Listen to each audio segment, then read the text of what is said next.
Hey, thanks for joining the SJ Child Show today. I'm really excited about this conversation because I have been seeing this gentleman's name pop up in quite a few of my feeds. And so I'm really looking forward to talking to Daniel and to get to know him more. And so, listeners and viewers, please welcome Daniel Hodges with me. How are you doing today, Daniel? I'm doing all right. How about you? Oh, I'm doing so good. Just, the day has sometimes days get away from you, but I feel like I've really gotten stuff done today. Like my executive functioning skills are more on task than ever before today. I know what you mean. Oh, life. It can be tricky sometimes. Without further ado, please introduce yourself. Let us know a little bit more about you and what brought you here, and then we'll just get into this great discussion. Absolutely. So, as you said, my name is Daniel Hodges. I'm joining you from East Texas, although I'm not native here. I'm native to all over the country. And I run a nonprofit with my cousin called Pieces of Me Foundation that we'll get into later in the conversation, I imagine. And we spell that PEACES, and we'll probably get into that as well. I have a law degree, I have a master's as well. And I'm also somebody who was born blind and with some other significant health challenges. And I view the entirety of all of that as my opportunity to go out and change perceptions, help people find hope, and really try to completely transform the conversations we're having surrounding accessibility and inclusion. So I'm so happy to be here with you today. Wow, I bravo, bravo. That is just so fantastic. It's wonderful to meet you. And just between me and you, I love attorneys. I'm probably the only person in the world that could say that. I was a paralegal for 10 years, and there's just something about a great lawyer that just is your friend, can get you out of the trenches. Oh heavens. No, I learned so much in my law career. If I could call it that, I think I can. My legal Yeah. experiences.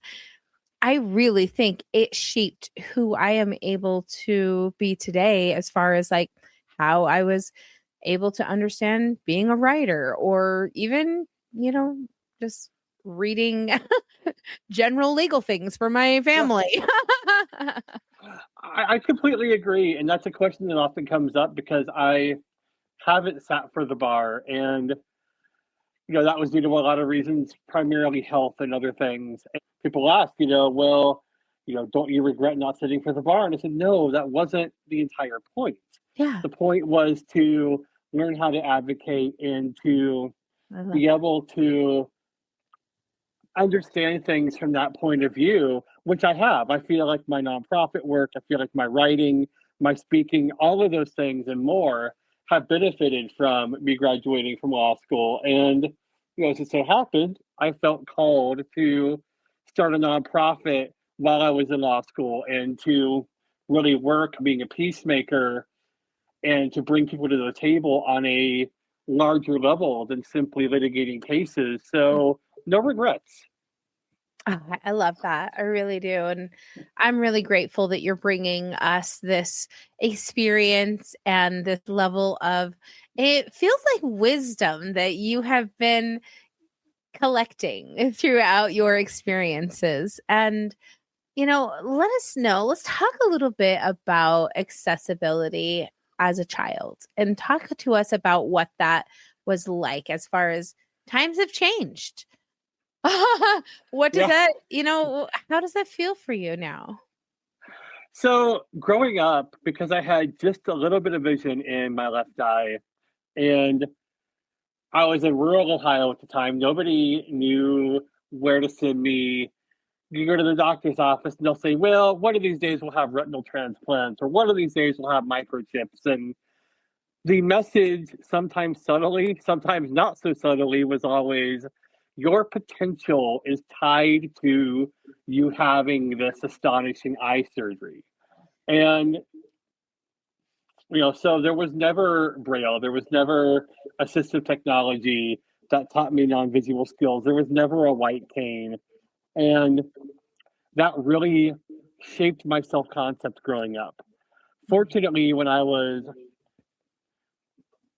just shy of 18, I was introduced to a school for the blind in Idaho, and I started to gain those skills and started to see, oh, there is a world out there in which my potential is not tied to my vision, but there was a lot of transitions there. I mean, there was one professional along the way who told my parents, oh, all he'll ever be able to do is cane chairs.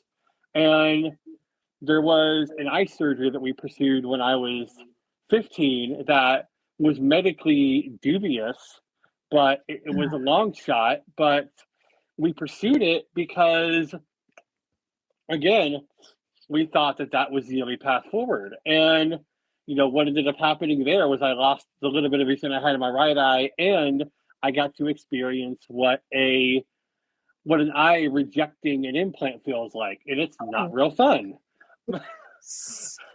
Yeah. So, there's a lot of things that have changed, but there are a lot of things that still haven't changed too. There's still a push to quote unquote normalize kids or have them use mainstream techniques that may or may not fit with their characteristics. That still happens today, where somebody with a strong disability background could say, look, you got a kid who's reading 2 or 3 words a minute using what little eyesight they have. They could be reading 60 or 100 words a minute using Braille. Come on. So that's where I think there's a lot of room for us to make a real impact still. I agree. There are so many gaps that need to be bridged across. And I won't even say filled, because I don't even think that that's a possibility, but bridging those gaps at least. And having these conversations where we talk about access, where we talk about what does access mean? Today, what does that mean for you when you, go into the world? What access do you need the world to have for you? To me, access is the ability to utilize my skills and talents or perform a given task without running into barriers that a quote unquote typical person would not run into. How I bridge that for people is I say, look, I'm not asking for special treatment. I'm not asking for standards to be lower. I'm asking for a design change that lets more people do more things. I tell people, let me compete in an arena free of bias and barriers, and may the best candidate win.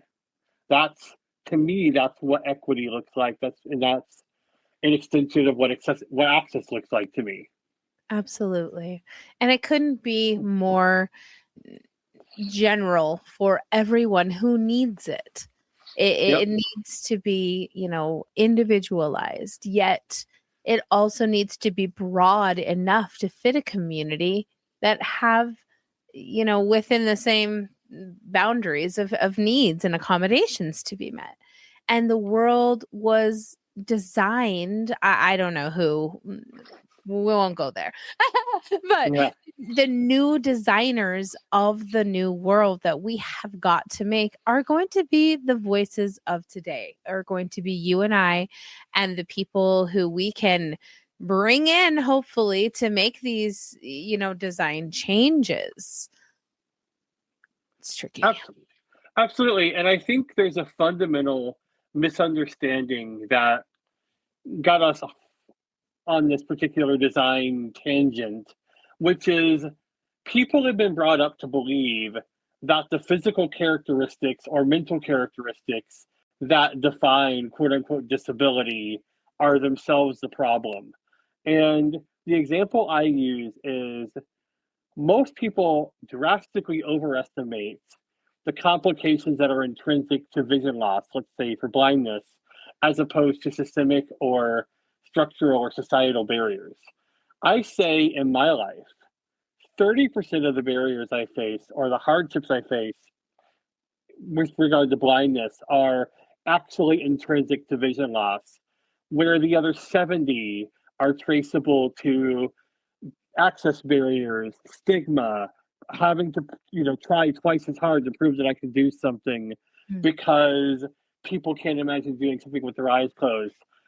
That's often pardon the pun, an eye-opening experience for people because they have been taught to believe that the ratio is reverse of that. And what does that do? Well, you start chasing cures instead of design changes because you overestimate the impact that chasing cures would have, and you underestimate the impact that making the web accessible or having proper signage would have on the world.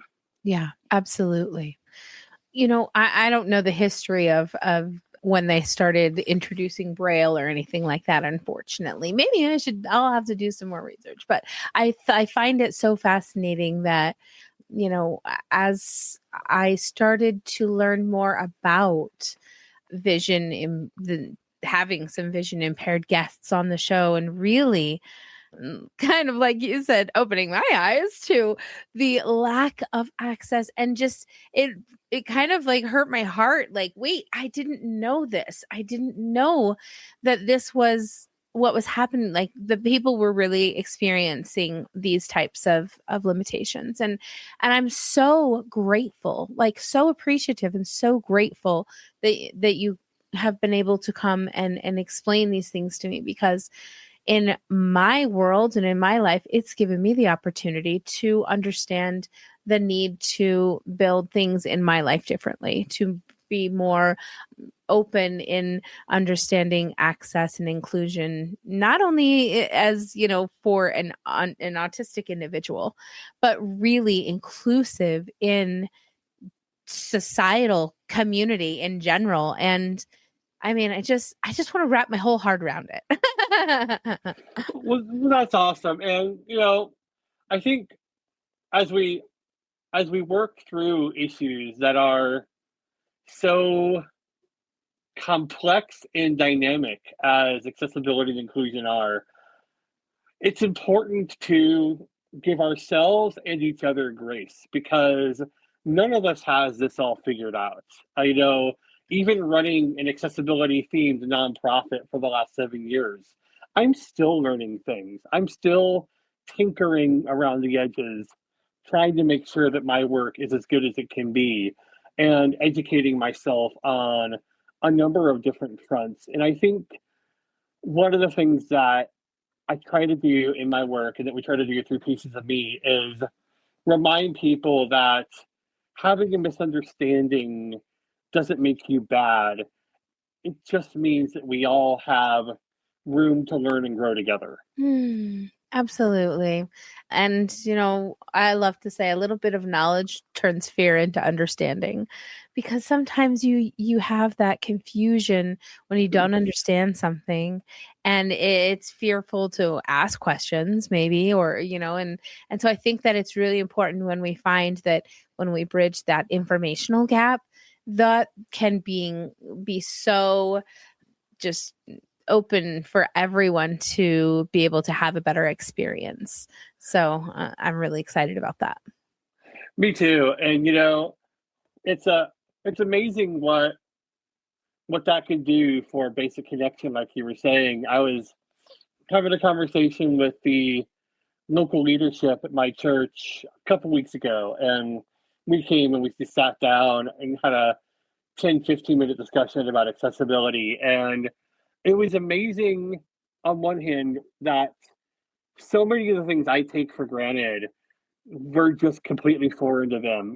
Even simple things like how do I use an iPhone? And yes, you can send me an email. And some of those things like that, or proper etiquette as I'm walking through the halls. It was amazing to see those light bulbs come on.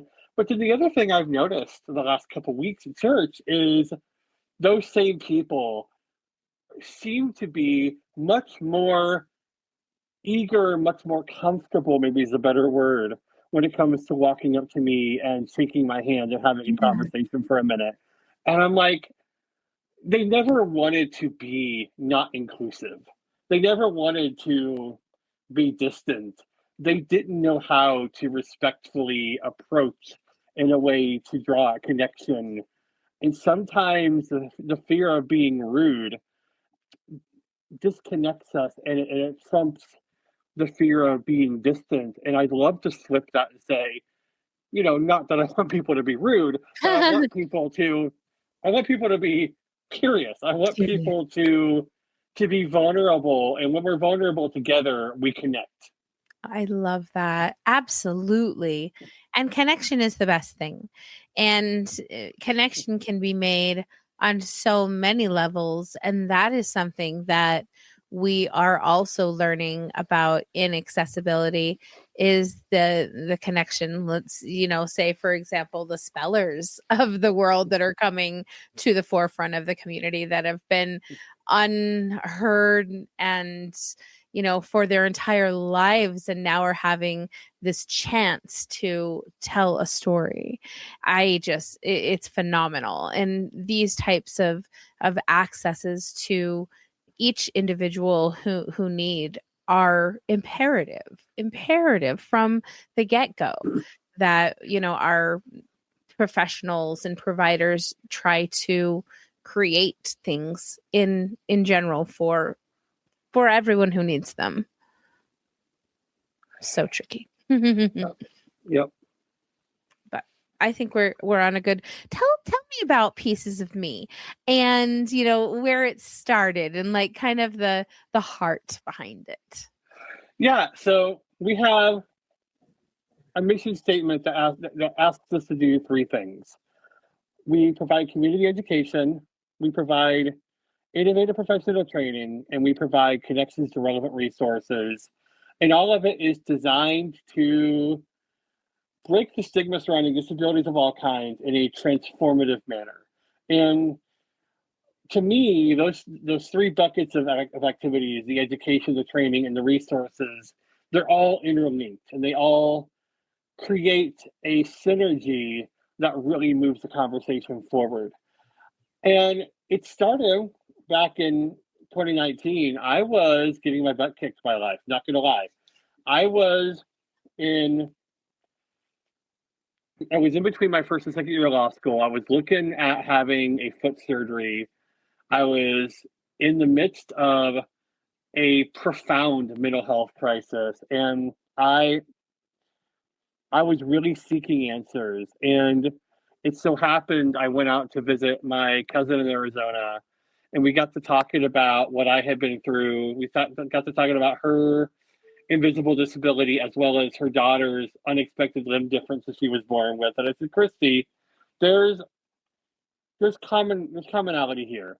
There are threads that bind each of these experiences that are rooted in stigma, that are rooted in misconceptions. And I'm not going to try to take this on my own, certainly not while I'm in law school, but I'll do it if you will. And somehow she's like, yeah, let's do it.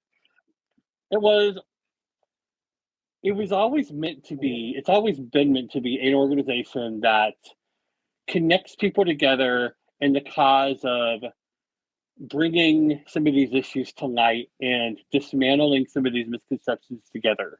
So it transcends all kinds of disabilities, and it's intentionally and thoughtfully welcoming to people without disabilities as well, because we need them as part of the conversation. We need business owners, we need medical professionals, we need teachers, social workers, lawyers, whoever. We need people who are out there not knowing where to turn to be part of us, helping us shape what accessibility looks like in the future.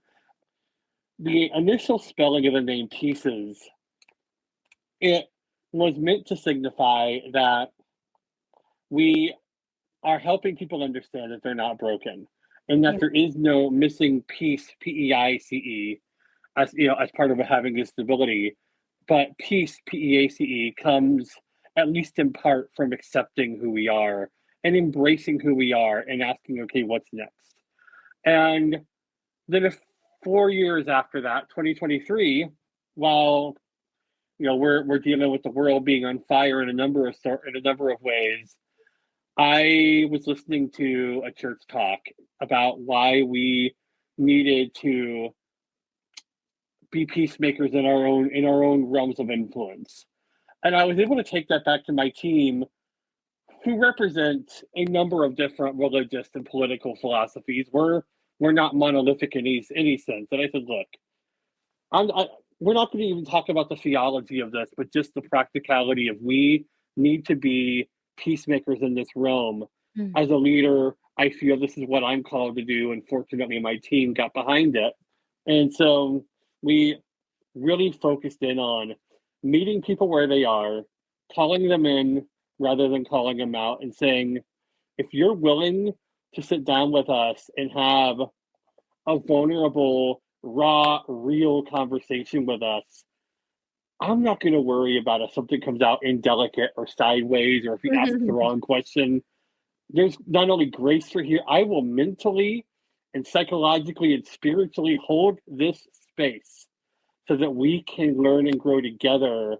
And so that by the time you, dear ally, walk away, you're thinking about accessibility differently. That's the mission. I love that. That's wonderful.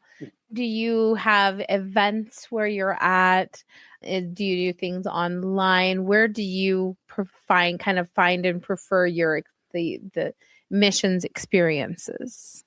Absolutely. So we have everything from a Facebook group where we have these discussions and we try to facilitate peer-to-peer connections, because there's nothing quite like learning from somebody else who's been where you are. We do webinars, and you've seen some of the content I share online. But the real power is when you sit down in a vulnerable, safe place and you say, look, I want to learn from your perspective what challenges you're facing, and I want to help you solve them so that you can be more accessible and inclusive in your world. And that's why we designed something called the Access Opportunity Tour. And we just put the page and the sign-up form on our website. We're currently running a pilot program where if somebody signs up, I'm donating an hour of my time and expertise to sit on Zoom and help leaders solve real problems in real time. If you're a business owner, or you lead a house of worship, or a nonprofit, or a social club, whatever the case may be, medical professional, teacher, whatever, if you're like, I want to know how to do something on a higher level, I would love to have that conversation. And it's all based on a Stephen Covey quote that says, seek first to understand, then to be understood. So my role as an advocate is to learn, what are you facing? What have you tried? What worked? What didn't work?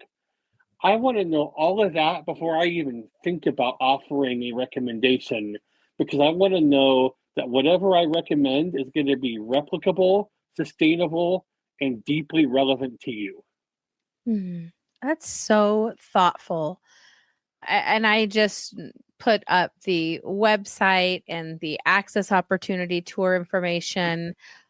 What a beautiful community that you are building. And the truth is that oftentimes families feel so isolated and so alone. And when they're able to find, others, and especially mentors, it can be life-changing, absolutely life-sustaining for others. It can. And, my ex-wife and I, we've been there.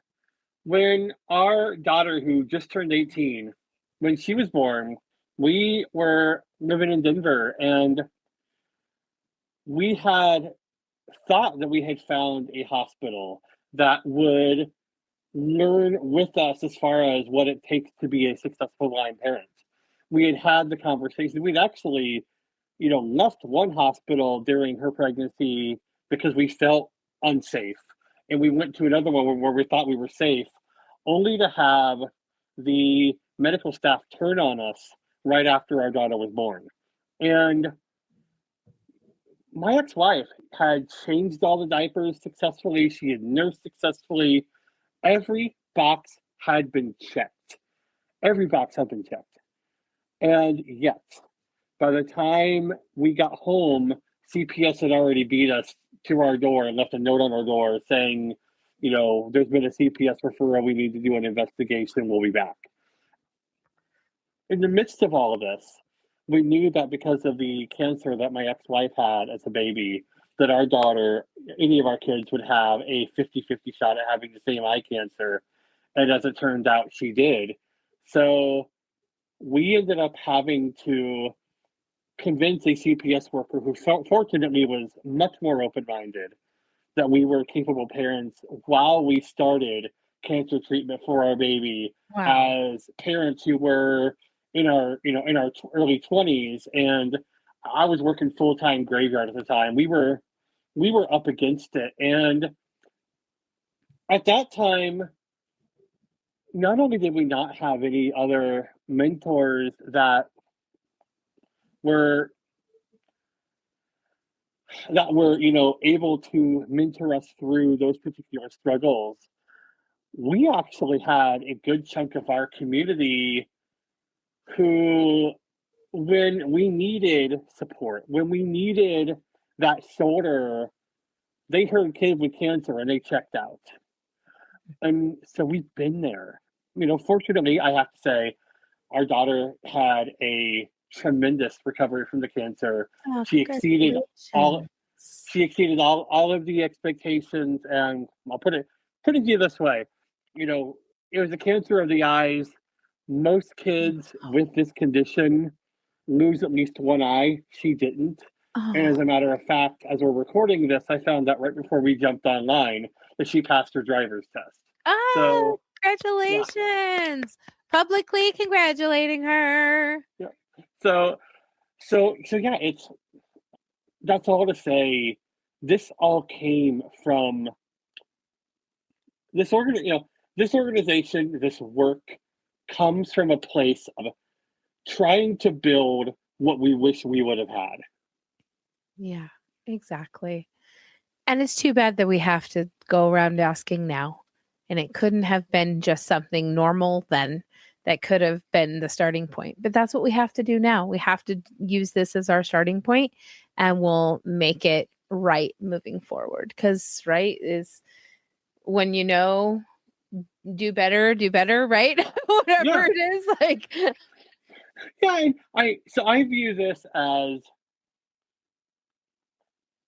I view this as my opportunity to turn my trauma into hope, and to turn my pain into purpose. And I think back to moments where we had to fight for custody, where we had to deal with, you know, barriers that shouldn't have been there, when I've been denied jobs that I was qualified for, or had to compete in a classroom where I didn't have the same materials as everybody else. I I view what I do now as part of my personal forgiveness journey.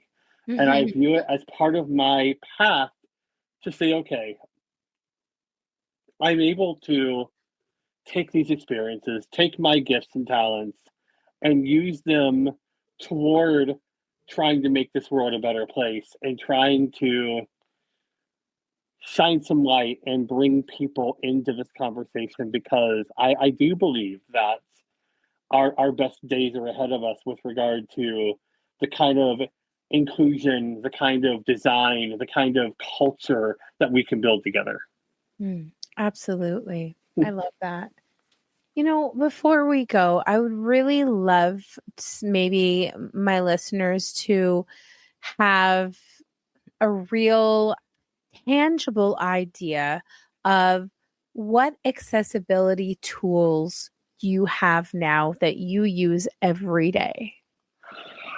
So I use, for blindness, I use an app called, or a piece of software called VoiceOver, that is native to every iOS device. It reads text on a website or an email or a text or whatever allowed to me. And on a Naylor chronic pain front, I used some compression stuff. I used, ACE wraps, those sorts of things for joint stabilization. And those things, change over time. But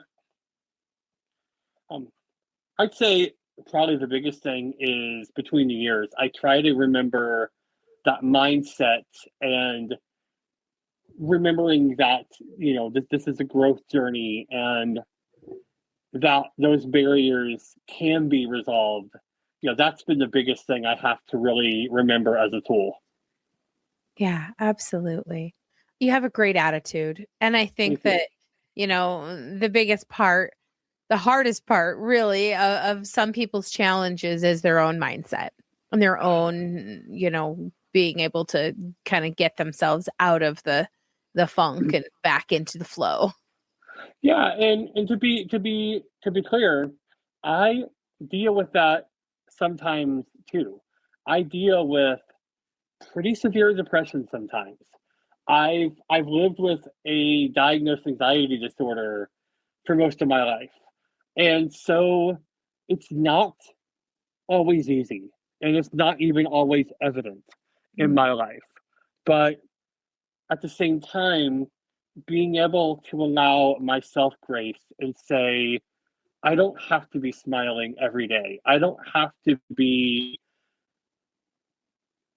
over the moon with my circumstances every day. There are moments where I'm allowed to say, waking up and I can't move my hand because it hurts. That sucks. There are moments where I'm allowed to say that.